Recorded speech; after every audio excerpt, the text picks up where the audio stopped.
Hairstylist, when does it end? When will you actually start to put yourself first so you can make more money, keep more money, and do it without feeling guilty? I'll tell you when, right mother effing now.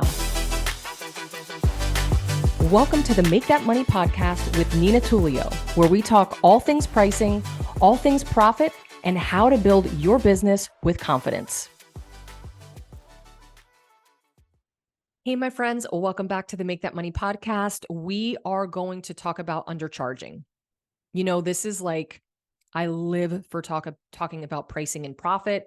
And I talk about this and I bring these topics up a lot on my Instagram because I want you to understand the impact of undercharging. Now, I've talked about this before, but I'm going to make it really clear for you. So if you are answering yes to these 4 signs that you're undercharging, then we need to really make some changes in your business. So I'm going to just dive into it. I'm not even going to waste any time here, right? Your time is precious and valuable, and I want you to gain as much knowledge and insight as you can from these episodes, and I want you to literally take action in your business. So 4 signs you're undercharging. Number 1, you have to work over 40 hours a week just to cover your bills. If you have to work over 40 hours a week, I'm telling you right now, you're undercharging. And, you know, it's different if you want to work over 40 hours a week, although I don't suggest that for anyone. I really think the sweet spot is between 32 and 35 hours a week. But if you can't pay your bills working 32 to 35 hours a week, there's a pricing issue. So ask yourself, do I have to work over 40 hours a week to cover my business expenses? Number 2, you have a low profit margin. So now there are other reasons why you could have a low profit margin, and it could be a cash management or budgeting issue on the backside. But your prices drive your revenue, and they also, your profit comes from your revenue. So it's a driver of profit. So if you are making money and you're bringing in money, but you're having a hard time covering your expenses, meaning then you're going to have a low profit, it typically has to do with the fact that you're undercharging. One of the questions that I want to ask you, and I want you to really think about, is where did you get your prices from? You know, I talk about this a lot on Instagram. You know, there's so many variables and so many things that go into pricing your services. So if you got your prices from a salon that you worked at, where did they get their prices from? And when did they have increases? And what do their expenses look like versus yours? Are your expenses higher? And if they haven't had a price increase in 10 years or 5 years or 3 years, that's going to impact you. Now you're taking all of that baggage with you and you're just rolling it into your salon. And so low profit margin is really driven on low revenue. Low revenue is driven on undercharging. Another area and sign that you are undercharging is that you have to rely on your tips to cover your business expenses. Now, here's the thing, and I know there's a lot of controversy wrapped around tipping and tips these days. I don't price services with tips, and I don't price services with retail. Services are based solely on the 5 factors that, and I've stated them in other podcasts. It's in my free pricing class on my website. Check it out, ninatulio.com. And we don't put tips in there because I want your prices to reflect what you and how you want to live. You should be able to cover your bills. You should be able to pay yourself. You should be able to run your business and make the money and the profit that you want to make without tips and without retail. So if you find yourself having to dive into your tips and you need those tips, or you get upset when clients don't tip you, and listen, I know it's not fun. I've been on the other end of that. But when you're working from a space of confidence and understanding that I don't need these tips, your response to your client is different when they say, I'm not going to tip you, or should I tip you? Because you already know that your prices have your back. So if you have to rely on tips and you have to rely on retail, you're typically undercharging, or your prices are just not set up in the right way to allow you to cover your expenses and live the life that you want to live without including that.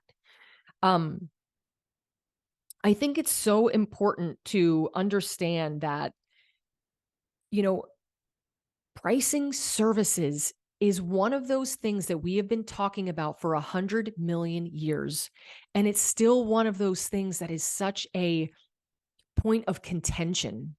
And I'm trying to limit you from going on Facebook groups and looking what people are charging across the country, going to your stylist bestie who lives 13 towns over and asking what they're charging. And I'm not saying don't have conversations. Of course, you're going to have conversations. It's normal. But when we say, oh, you're charging that looks good for me, that's where you get yourself into trouble. That's why I'm laying all of this stuff out for you. So you don't have to rely on other people. You can really depend on yourself to know that you have your facts and data together. So you know that for your business and for your expenses and the time that you work and your product cost and everything is aligned with your target profit, it's going to make sense for your business. Okay, so working over 40 hours a week, low profit.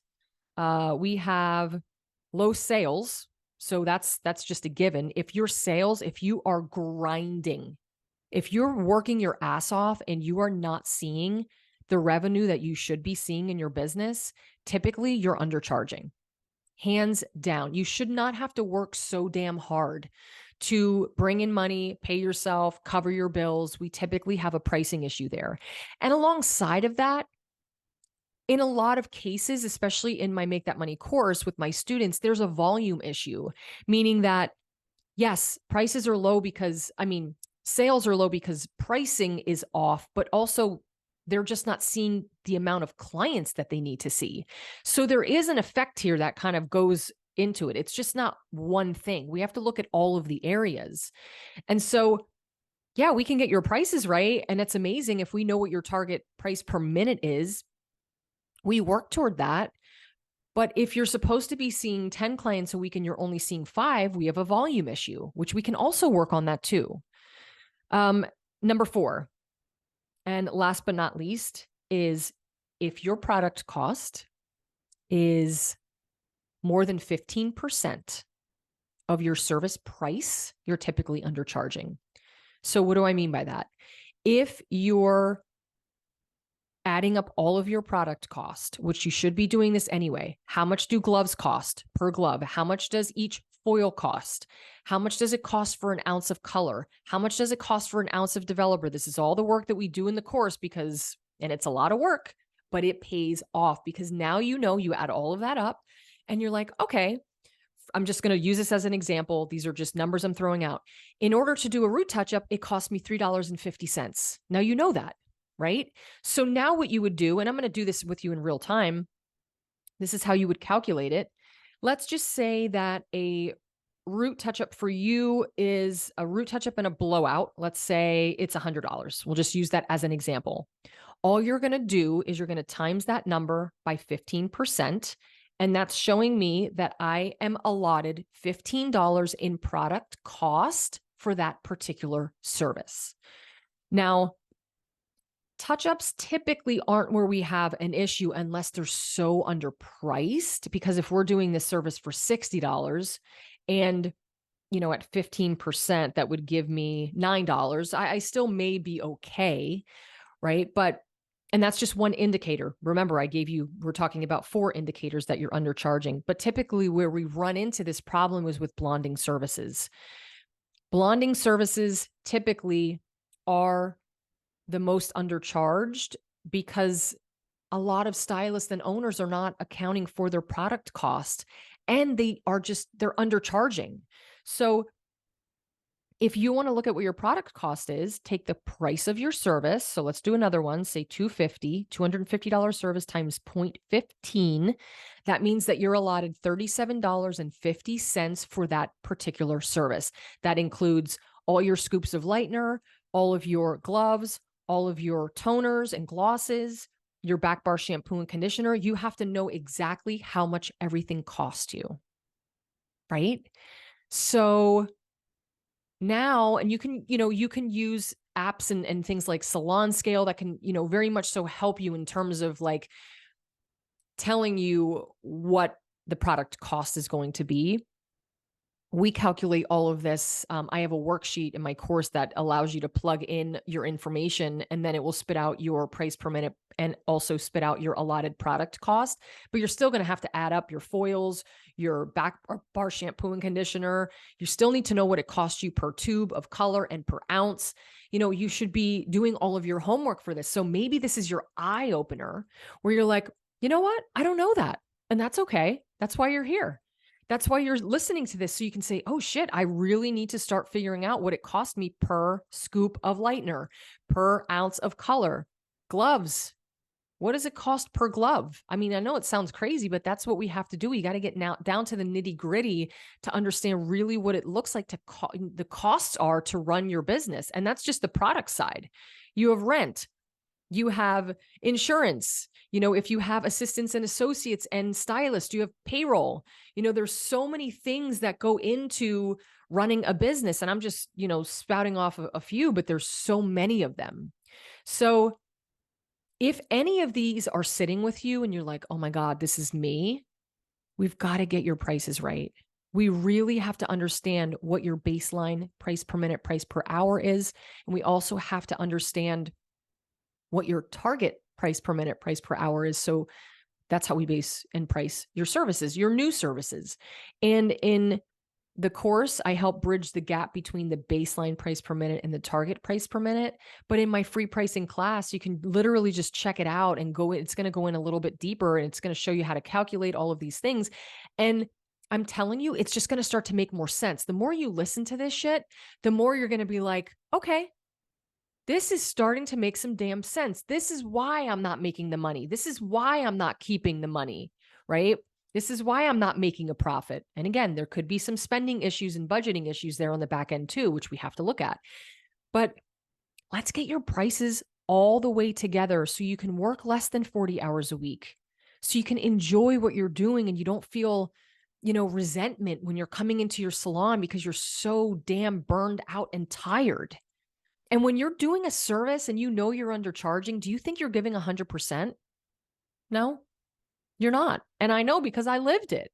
I'm truly speaking from experience here. So dive in, do some of this homework, start to calculate your cost of product. If you need me, of course, you can slide into my DMs at Nina Tulio. Check out all of my resources at ninatulio.com. And if you want to leave a review, a 5-star review would be amazing. I would love if you would do that as well. Thank you so much for your love and support. I am here to serve you. So if you need me, you know where to find me, and I will see you next time.